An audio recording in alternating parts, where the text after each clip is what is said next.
Okay, so here we are. We're looking at the Peerless Xander 1, which I believe means single-handled shower faucet. And did the install and noticed that it would only turn a quarter of the way. So to fix that, it's actually really simple. There's a little set screw on the inside here, if I can show you, right in that hole. And I used a metric Allen screw, and this is a 2.5 if I'm not mistaken.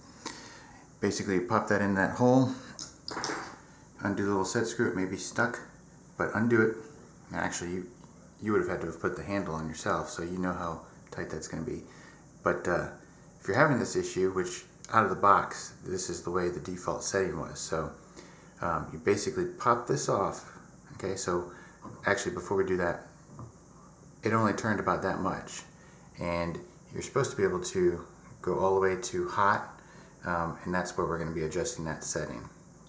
So basically it'll start off at the 3 o'clock position, and you should theoretically get close to 9 with your knob rotation, because if you're stuck here you're only going to get cold to lukewarm water. Okay, so basically I always consider 12 o'clock lukewarm, and anything beyond that you start heating up, because you're opening up the hot side of the valve.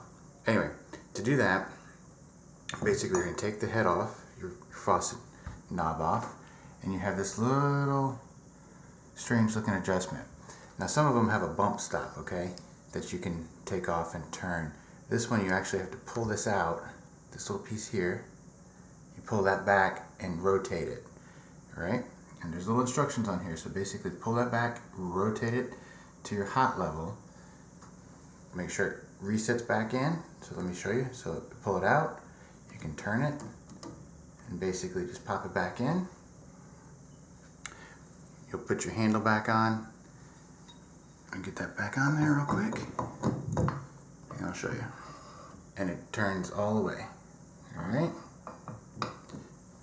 It's as simple as that.